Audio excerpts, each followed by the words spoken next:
Welcome to Future Proof Business. Smart strategies, real insights, and tools to lead and scale in a fast-changing world. Let's future-proof your success. Welcome to the Future Proof Business Podcast. I'm your host, Daniel Rosenstein. Today, I have the honor of interviewing Lin Yuan-Su. Lin, thank you so much for coming on the show today. Thank you so much for having me, and thank you for your patience as I showed up a little late. No worries, it's all good. Can you share a little about yourself with audience so they know who you are? Yes, absolutely. My name is Lin. I live in Ontario, Canada. I went to university to be trained as a registered dietitian, and I did work in healthcare for 8 years. During that 8 years, I really discovered that working in a healthcare setting was not something I wanted to do for the rest of my life. So I started to discover exactly what I mean to do. And I found life coaching. I got trained and certified as a mindset trainer and strategist. My passion is to help other entrepreneurs to really dive into their own mindset and their own awareness so they can create incredible success, not just in business, but in every single area of their life with this ease and flow. So that is my passion. That's kind of like your 10-second summary of who I am. Here I am. Wonderful, perfect. So you became a dietitian, and I guess, was that something you always wanted to do or just you didn't know and it just kind of fell in your lap? No, this is the story, Daniel. So when I chose this program to majoring in, because I love food. I'm a foodie. I love all kinds of food.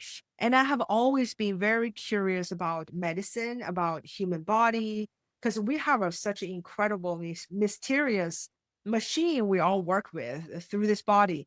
And I found, okay, this program called Food and Nutrition is such a beautiful combination of my two passions almost.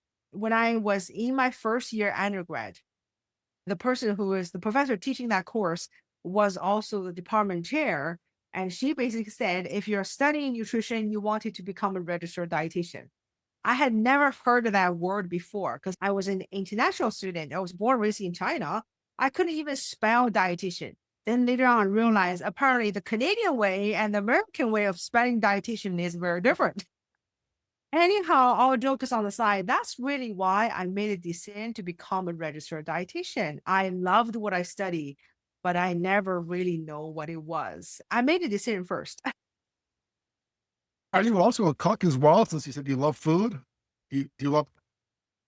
I can definitely cook, but I wouldn't say back then I was at any kind of level of skill set to call myself any level amateur. I'm still an amateur cook. So what happened, since that's like being a dietitian is a good job, it's have healthcare, they're relatively stable compared to other industries. What made you decide to switch into coaching? What happened? Did something happen and you decided to like, hey, this isn't for me anymore? Or did you find something that you found more interesting? I literally started in my second week of working as a dietitian. I think because my journey, my academic journey, I did an undergrad in nutrition. I also did my master's degree in nutrition as well. I enjoy the academic part of it so much. I love learning. I love the component of learning about nutrition and science. When I first started working, and I was also very lucky and fortunate that I found a full-time job towards the end of my master's degree. I haven't even graduated yet when I signed my first full-time job contract. And they waited for me until I finished school. So I basically finished school on Friday. I started my full-time job on a Monday. By the way, do not recommend that to anybody else. Take a break, have fun, relax a little bit before you start your full-time career. It was my second week of working full-time as a registered dietitian when I heard myself just feeling like basically questioning if working as a dietitian would be it for the rest of my life. And I knew the answer was no, it was not it. I didn't want to do this for the rest of my life. And I was so scared to hear that because I haven't even got my first paycheck yet. Like, how dare I to change course when I just worked so hard through university? I've felt this kind of like a lack of fulfillment from the very beginning. I never did anything about it because I was just feeling so scared to change, to look at something different. All I did was, okay, I'm going to apply for management positions. I got into management positions, kept getting promotions, thinking that would fulfill me. But no, it's just inside of me.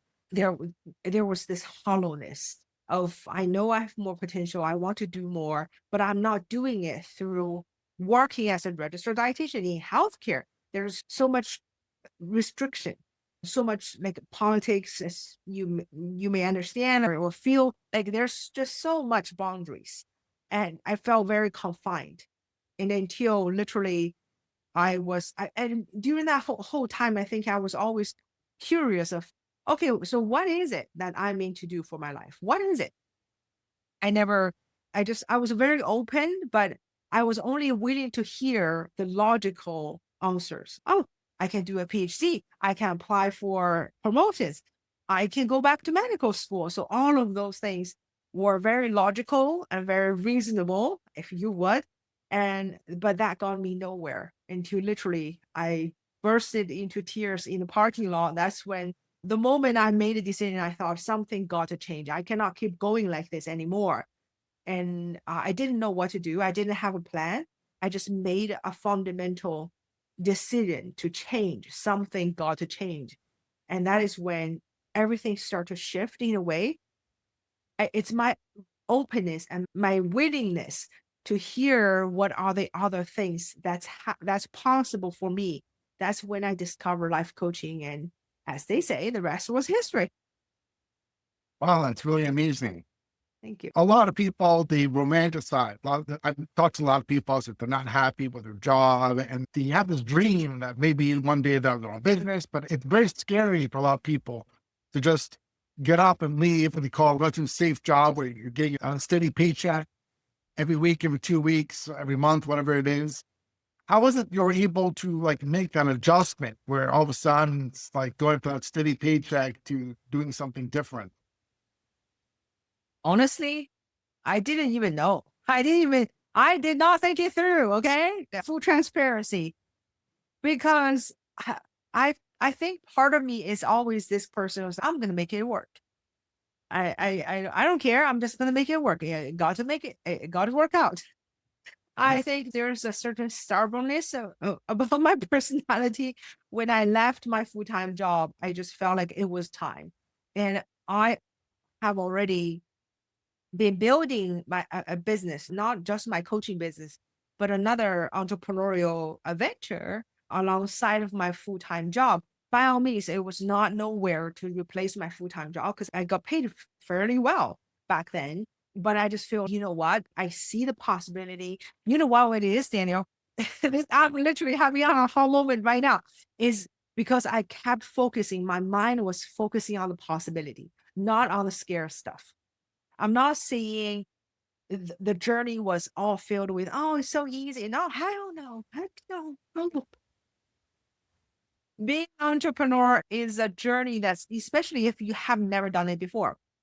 You know, I came from an employee mindset. I came from that background, and building an entrepreneur was something brand new for me to venture into. I learned so much in the past 80 years.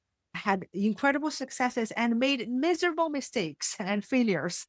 I learned through this entire process. And it was really my own mind. I was focusing on what's possible, on my goal, on my vision.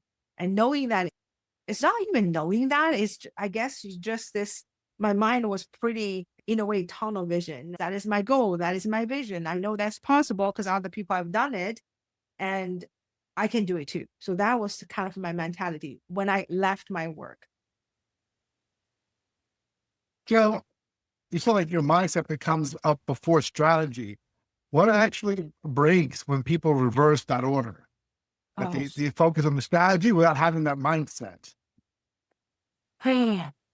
so one of either two things can happen. One is a person's mindset unconsciously change, whether through an impact whether through just you're immersing, entrepreneurship is you got to grow yourself. And sometimes maybe you're not intentionally changing your mindset, but you're immersing in a different environment that allows your mindset to shift, to tune up with your reality, so to speak. And that is a beautiful reason. Some people just like, you hear people, oh, I'm successful. And yeah, there are challenging times. But I never done any personal development. I never take care of my own mindset. But if you talk to them, it will reflect back that they have a very expansive, very success oriented and love oriented mindset by their nature. That's great. Or most cases I've seen and I've experienced myself is when we just dive into strategy, work harder, try different new things. If it's not working out, then you are the problem, pointing finger at yourself with fear-based, and that very often leads into burnout, leads into quitting, leads into losing passion because you forget, you don't take care of what's here, and that creates the biggest blocks of any business. So either one of those two things can happen. And I've seen way too many cases. Again, myself, I went through that as well. Is going into, I'm going to dive into strategy. I'm going to work harder. I'm willing to try new things without taking care of here. And, you feel exhausted eventually. So that's really what I've seen so many times. And you mentioned before that, like in the beginning stage, when you made that shift from the job to being an entrepreneur, you made some mistakes, failures, learnings. Can you maybe share some of that with the audience that you feel comfortable with? So we Absolutely. can all learn. Absolutely. Absolutely. I'm a open book. I always teach from my own experience. I feel those are because I went through that. I believe those are the best material to help others to learn for them. Because my passion is, if I made this mistake, my passion is for you to not make the same one. So maybe my example might be a little bit industry specific, and at the same time, it is not. So, for example, I forgot many years ago, I made a decision to do multiple day events. So I went to a hotel, and my ego was like, I'm going to go to the best hotel. So I went to a Marriott hotel in Niagara Falls. As you may imagine, Niagara Falls is such a tourist attraction. So their hotels are in general more expensive than others. And Marriott is a relatively, high, it's up there. And that investment just to work with the hotel. And I didn't know anything about hotel contracts when it comes to events back then. Learned so much. By the way, if anybody wants to know how to run your events, just let me know. I'm more than happy to share everything I've learned. Just learn so much. But when I went on to design a beautiful multiple day event to support others, just in general, in entrepreneurship, you have this idea of creating a beautiful product, experience, whatever you're selling, without the matching marketing strategy. Without the matching marketing strategy, that hotel bill alone was over $80,000. Just a hotel bill alone, not include me hiring my team, not include all the AV team, and all of that is well over $100,000 to put on this multiple day event. And I did not have a solid marketing strategy to go along with that. So the room was not filled with people who are ready to buy. Yes, I put on the event because I love content. I love speaking. I had so much fun. Everybody who were there just like, wow, this is amazing, transformational event. But the key thing is you got to think as a business owner as well as an entrepreneur. It's not just, it got to make business sense as well. When you're making investment, making sure you have a marketing, you're putting out a new product out there, you're spending all of this investment, make sure you have a solid marketing strategy to go along. And it's okay if you have your vision to, let's say, to launch a product at a certain level, and right now you launch it as a smaller scale, because that's what you can do. Sometimes one of the biggest lessons I've learned through that is not to let my ego run the show. my ego was like, oh, we're going to put a big, beautiful event and it's going to be fantastic. Everybody's going to feel impressed. And no, that's not the right mindset for being a responsible and smart business owner. So that was one of the classic examples of a major mistake and failure.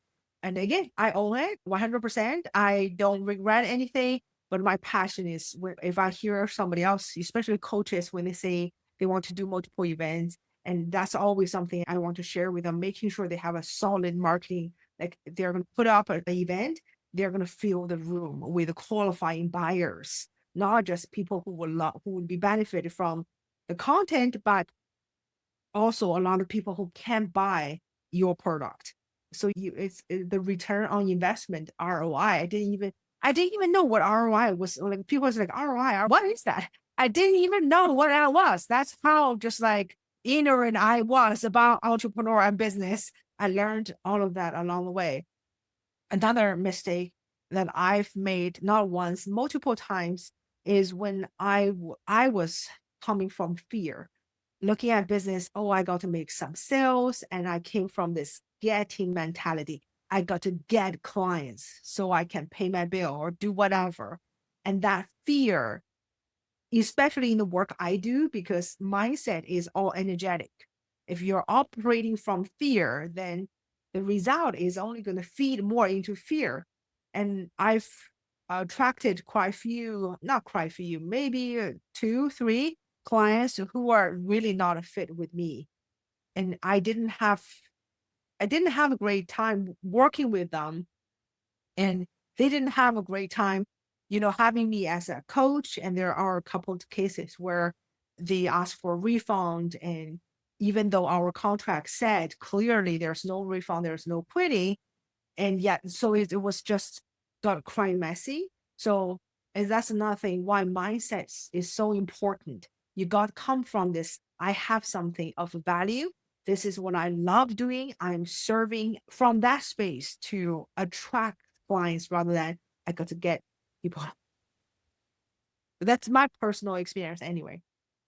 Thank you so much for sharing that. It's really amazing that like you did all of that. That's amazing that you put up with this event. You not understand it. There's so many things you didn't know. Like you're so focused. I'm going to do this, and I know I'm going to make it happen.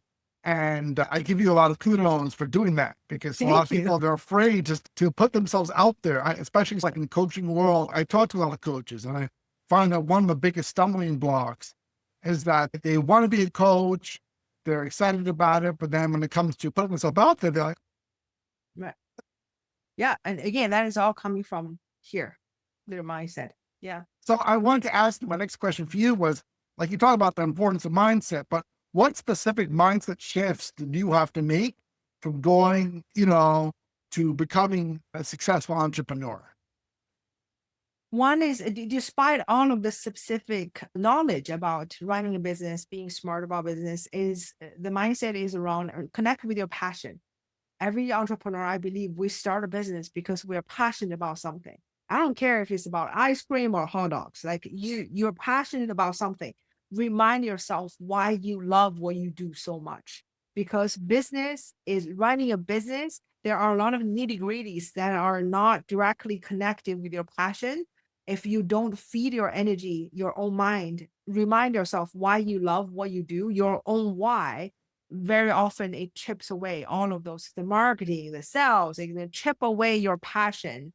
And that's why a lot of people ended up with, I have a great business, but I don't love it anymore. Feed yourself, remind yourself the why, coming from love, love for what you do, love for your team, for your business, love for your customers, your clients, operating more and more from love. Love yourself, because I hear this all the time, very often, we're our own worst critics. And let's change that. Let's become we are the best cheerleaders for ourselves. We are the best support for ourselves. If we love anybody, let's give ourselves love first. Let's give ourselves grace and really detach from other people's opinions. Doesn't mean we don't welcome feedback. Yeah, give me feedback if you have If you're coming from a place where you truly believe this feedback isn't going to help me to be better, and it's not, oh, somebody gave me this feedback, immediately I feel like, oh my God, I did something wrong, I better change. No, is to look at it to say, thank you so much for this feedback. And then you ask yourself, do I resonate with this? Do I agree with this? Just because somebody says something doesn't mean you have to agree. Just because somebody said you should do this in your business, it's smart, it's good, or you should do this because it worked for me, it doesn't mean it's going to work for you. So it's so important. The mindset is to connect with your truth. So now reflecting back, there are so many times I hear experts, right, or other highly celebrated thought leaders, they share how they do it, or they share a piece of advice. I feel, oh my God, I got to do that.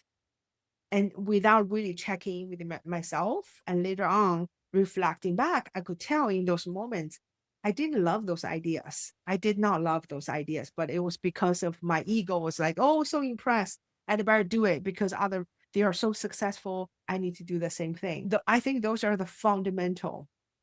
And of course, we get into the nitty gritty of what do you do every single day? Gratitude and wins, something you're proud of yourself.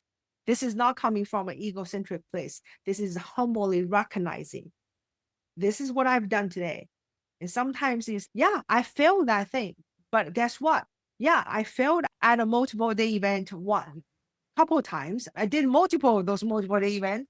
And yet I'm very proud of that, humbly proud that I've done it. Some of it led into miserable failures. And I choose to be proud of myself. I choose to learn from my experience rather than feeling ashamed or guilty about myself. That is an option. That option is not supporting you to have a flourishing business. And how can you choose something different? Is to notice what's going on here. So every single day, write down 3 things of what you're grateful for. Write down 3 things. Don't repeat it. Yesterday, you were proud of something. Find something more today, something different. And give it a go for even just a week. And I promise you, how you feel is going to start to shift. And that is a very powerful shift. I've talked to a lot of people that they're not really clear of what they want to do. Like I've talked to some people that said they're thinking about being coach, they don't know what's right for them. How can people get really clear if, they have this idea of either being coach or something else that's really for them? Before we get, again, mindset first, strategy second, right? You got to make a decision.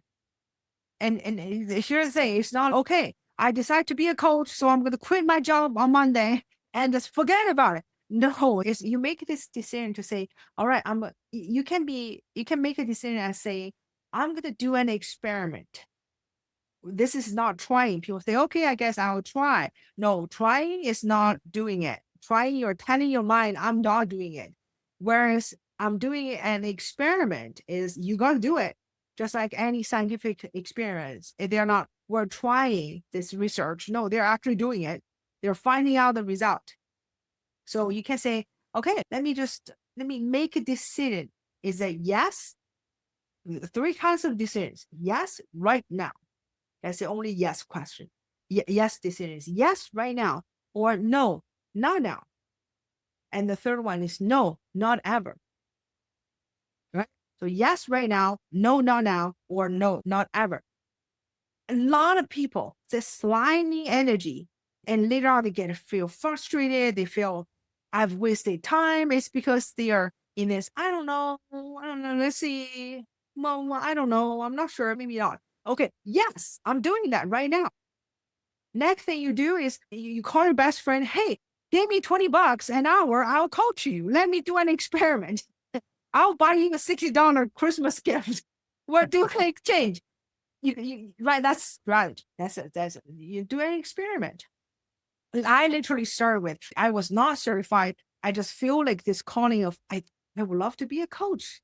I love when I listen to my friend, when they are friends, when they are talking about the challenging things in their life. I'm just sitting there and not judging, creating a very safe space for them to like vent. And then at the end, I will give them a different perspective for them to walk away feeling like so much lighter. I love that feeling. And I told myself, I think this is life coaching. I didn't know what it was. I didn't have a certification, but the next time I went to a speaking engagement as a dietitian, I opened my mouth. I said, I'm a registered dietitian and a life coach. And after that, a few people came to me to say, you're a life coach? Do you take clients? I'm like, sure, let's do $50 an hour. And I had no idea what I was doing. But the decision is so powerful. And it's by all means, if you say yes, people say, what if I make a decision, then I do it, I don't like it. You change your decision. You are not really changing because we can never change our decision in the past, is to make a new decision. For example, you say, yes, I'm a life coach right now. And then whatever you do, just give yourself 3. If you want to know what strategies to implement, either ask yourself and see what ideas come out, or get on Google, just like Google a few things, get on ChatGPT, ask about 3 things that are like, oh, I like those ideas, and go ahead, just take action. And maybe 3 months later, you realize, you know what, life coaching is really not my thing. And then you can say, okay, now I've done it. Now I can make a new decision to say, no, not now, or no, not ever. But it's this lack of decisiveness that creates this. If you have kids or any kids like play with the slime thing. My kids, we don't have slime in my house because I cannot handle it. Just like this stickiness. No, let's make our energy very crisp and sharp. Now, like when people do make a decision about being entrepreneurs, you mentioned there's a lot of different components of being an entrepreneur. There's like a mindset, the business, the marketing, the strategy. And what a lot of times is that a lot of entrepreneurs, not all of them, they want to work in a lot of hours. It's not like for most entrepreneurs. Some entrepreneurs work only a couple hours, but for a lot of entrepreneurs, they're working around the clock, days, nights, weekends. It's not a 9 to 5. Of course, for everybody, it's different for everybody. There'll be some people only work a few hours. But what happens is for some people, entrepreneurs, they're trying to figure all these different components out that we just discussed, and they start getting burnt out. And then, it ends this entrepreneurship, like this love affair, this dream of having their own business because of the burnout. What are some signs that, early signs before they eventually crash, they're having this burnout? How do you really prevent that from happening? The first thing to look at is how many hours are you dedicating to whatever this entrepreneurship journey is, to be aware of that. Some people, they're working like crazy. I don't know how to define it, right? 50, 60 hours, 80 hours in their business, and they're not even aware. And second of all that's why this is where strategy comes in very important. Have a strategic plan, have a business plan is so important. I was just talking with another coach. We're doing strategic plan. I'm supporting her to do strategic plan. And I started her with, what is your vision? How many hours would you love to work in your business? She's 74. She already had a very successful career, and this is her passion project. She said, I want to work 20 hours a week. Perfect. And then let's laser focusing into what strategies that you're going to invest your time to serve. I believe when we are truly skillful in running your own business and being an entrepreneur, then it's not really, I don't believe it's even a full-time job. Do we ever work more than that? Probably, especially in the beginning. We are the CEO, CFO, CMO, COOs, whatever, C-level suites. We all wear all those hats. We're the ones creating the content. We're the ones editing the whatever. For a period of time, that might be the case that you work more than necessary. Still, I would always say, make sure you have 1 day a week, at least 1 day a week, that non-negotiable, nothing is about business for this day. And then gradually, you're going to see if you really implement business strategies in a way coming from an expansive mindset, then you will see your business grow, and then you will attract the support. And that's the true entrepreneurship, true business mindset. And, look at your time, have a plan, look at your time, how many, and notice what you're noticing, notice how you feel. If you feel just exhausted all the time, if you feel you lost this passion and this spark, you really want to take a time and ideally talk to someone. Maybe it is a business mentor, maybe it is your loved ones, people outside of your life who you trust them to give you like the observation, not to tell you what to do, but just, yeah, you have been a bit on the edge lately, and or, yeah, I can tell you have been looking very tired, whatever they're, and then they give you, not to judge yourself, is simply say, okay, this is the key question to ask for all entrepreneurs. If you experience this and you notice that, you call yourself in time, you ask yourself, do I still love what I do? Do I still love what I do? Do I still love my business? Do I still love this idea? If it's a yes, you got to keep reminding yourself. And that's when you say, okay. And maybe from that mindset, if it's a yes, I still love my business, I still love being an entrepreneur, then you can expand into, okay, something got to change. And maybe it's a different strategy. That's when you implement strategy. And you mentioned to me before that you're not just a 6-figure coach, you're a 7-figure coach, which is absolutely amazing. Congratulations. I don't know how you did that, because I've met so many coaches. I think I've only met a couple, only very few out of maybe 1,000 coaches that I may have interacted with to some degree. Only a handful can reach the level you have. So congratulations on all your success. I wanted to ask you, what identity shift did you have to make from going from a 6-figure coach to a 7-figure coach? Because that's like a big step up. Yeah, money. Maybe two. Money and being a business owner. And being a business owner is different than just being an entrepreneur. Like my son went out and wanting to sell lemonade. That's entrepreneurial. I'm not saying, how entrepreneurs are like, yet operating it within as a smart business owner. That is, as you elevate, as you grow as an entrepreneur, that is another component that got to be added onto that, right? However, you add on to that, maybe you have a mentor, a coach, a business coach, or you have a business mentor that's sharing their wisdom with you, however you do that. And the second part is money, your money mindset. And because we all have a relationship with money at the level of fact, every single person, even though money is not a person, it's a lump of energy that we all think about it. Whatever we think about, we have a relationship internally with it.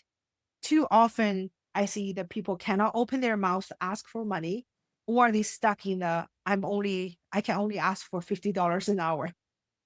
You're going to work a lot of $50 an hour to make it to $1 million. And interesting enough is when my mindset about money, about my pricing changed, is when I truly take myself out of the equation. What I mean by that, I believe when somebody agrees to hire me as a coach, they are making an investment in themselves. The energetic shift is occurring within my client. The transformation is within my client themselves. When they're willing to pay, they're willing to make that much of a commitment in themselves. Guess what? My clients who are willing to pay $75,000 to work with me in a year, immediately they see shifts in themselves. We haven't even started talking yet. Like, we haven't had our first session yet. And that allowed me to really understand this piece about money. Of course, everybody's pricing is different. And maybe I add a third component is to create a service that allow you to leverage your time. So I used to do one-on-one, and I still do one-on-one, but my one-on-one now is my top level. I only have 10 spots a year. And to create something that allow you to leverage your time and not diluting your impact. And that is in your thinking first. Some people feels like, oh, if I do a group program, then that dilutes my attention to all of my clients, then they're not going to be happy, whatever. There are certain situations maybe that is true. And there are sometimes it's all coming from fear. It depends on how you coach. If you just do ask me a question, I'll give you coaching. Probably you want to limit the size of your group, if anything. But if you truly, the other day I booked with a psychic medium for the very first time in my life. I was just like, hey, I feel really connected with this lady and had a fantastic experience. But her program are so well priced. And she also gave a whole bunch of options, starting with 5 minutes. And her 5 minutes, I think, was only like $25 or something very reasonable. And she made it very clear of how much you can achieve within 5 minutes. You're like, okay, let me give you all of my life problem. You have me within 5 minutes. No, yet depending on the nature of your business, there are different things you can really, this is coming from, strategically to time leverage of what you can offer. I believe 100% any business can scale up to multiple 7-figure, 8-figure and above. One is, would you love that? Would you love that's always the first thing is in your mindset. Do you love that idea? Don't let your ego shout, yeah, let's make 5 billion. Are you willing to work that much? It's going to be a lot of work. Yet it's up to you to say, yes, I would love to have that kind of impact. Know yourself well, coming from that space, just trust yourself. Have somebody believe in you. At the beginning, we all are shaking on the ground. And that's when it's so important to have somebody in our life to say, you got this, you can do it, and help you along the way. And just build a loving, trusting relationship with money, and know that your client's transformation, your customers' love is worth it. Again, whether you're selling ice cream, you charge $50 or whatever. And and you become learning about business is one thing, is living. And living as a business owner gives you so much experience and wisdom. In your experiences, was it hard to go from your initial starting like zero to your first 100,000? Or is it more difficult to go from 6 figures to 7 figures? For me, my experience is from 6 to 7. 6, Really? 7. Oops, I dropped one of those. You can imagine I have young kids at home. Anyhow, yeah. So for me, I think it's because when I started my coaching business, when I got certified, I worked with my mentor who her program price are 75K, 30K, like multiple 5 figures. So I didn't work with somebody who charged like $5,000. So that would affect my mindset about money. I would think, oh my God, charging somebody $5,000, that's a lot of money. But because I started at that level, so when I started my coaching business put to put a program together and charge $18,000 was not outrageous, because I've paid that myself to invest that in myself. So I think there's a correlation in there. Doesn't mean you need to now look for a coach who is charging them. No, you can change it. It's all here. It's all here. You can change it up. So a lot of people say, I met a lot of coaches, and a lot of people tell me that the industry is very saturated. It seems like everybody and their grandmother now wants to be some type of coach, whether it's a life coach, business coach, relationship coach. Like even everybody I talk to is giving me some type of coaching advice. Do you feel that's really the case, that the coaching industry is really too saturated? There's too many coaches out there. And do you think if somebody wants to be coached, is now still a good time? Or is it like too late? There's too many coaches? I don't ever believe there's any competition. And I don't believe in any industry there's ever a time that is not right.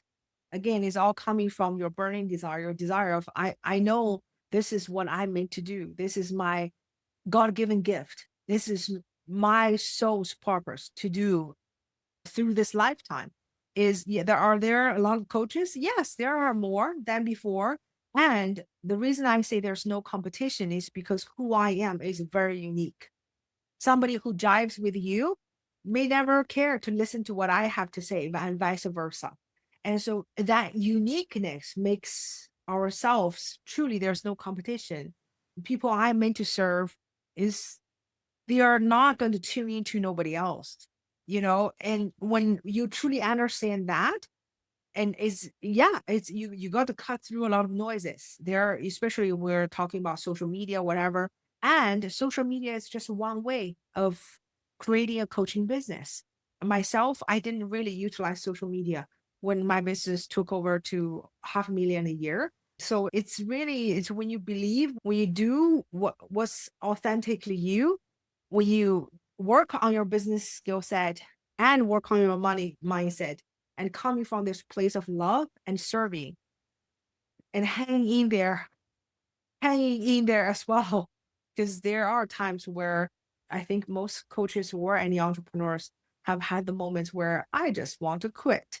And in those moments, still not saying no, still keep working harder. No, is to take a moment to reevaluate, to say, do I still love this? Do I still want to keep going? If you get a profound yes from your heart, then keep going. Now, how do you help your clients future-proof their success so it doesn't like collapse under like the pressure, running the business? That's imagine you go into a gym, you hire a personal trainer. They're like, okay, you want to become stronger, build more muscle. They hand you a couple of dumbbells. You're like, okay, let's build muscle strength. With our mind, it's the same thing. It's coming from our mind. We feel certain things are easy or hard.